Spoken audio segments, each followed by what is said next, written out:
Mister Gianfranco Cruciani per la Locanda Matteini che vince oggi meritatamente 5-2 contro la Falegna Meriacolangelo. Ultimavamo i calcoli, ma mister, questi playoff oggi matematicamente li avete conquistati, ma era già da un po' di tempo che la squadra era in quell'orbita per giocarli. Sì, noi come già ho fatto altre interviste con voi siamo partiti come neopromossa, siamo andati avanti tranquillo, un paio di partite forse un po' più brutte in tutto il campionato, un po' di infortuni che ci hanno lasciato un po' appiedati, però la squadra bene o male rende. A questo punto, come dici tu, è il momento dei playoff. Giocheremo sicuramente contro il Funus, presumo, almeno che non succede qualcosa che viene scavalcata la Pisana.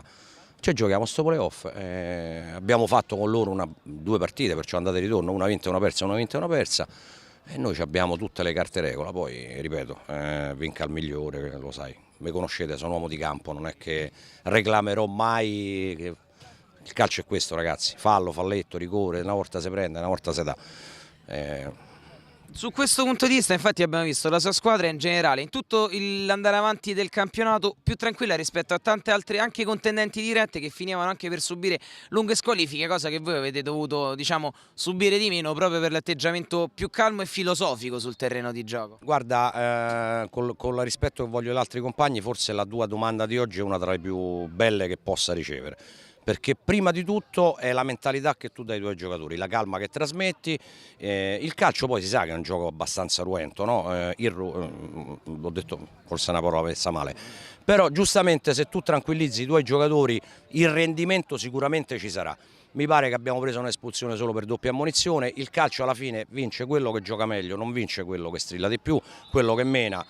Ho giocato a pallone 40 anni, ho girato tutti i campi del Lazio, le scene brutte ne ho viste tante. Questo con le mie squadre non succederà mai, anche perché ti posso garantire che un elemento del genere con me non gioca più, questo sia ben chiaro. Ultima domanda a Gianfranco Cruciani, Funus o Pisana Calciotto dovesse scegliere chi affrontare il playoff e chi affrontare invece in finale? Due grandi squadre, io rispetto tutte e due, guarda io faccio la solita affermazione che ho fatto 2 settimane fa. Il playoff con tutto che me lo vado a giocare, per me in tutti i campionati del mondo la prima classificata vince il campionato. Ad oggi la Pisana ha dimostrato di meritare, poi è ovvio che noi abbiamo questa possibilità, ce la giochiamo e speriamo addirittura di vincere noi, sia col Funus che con la Pisana.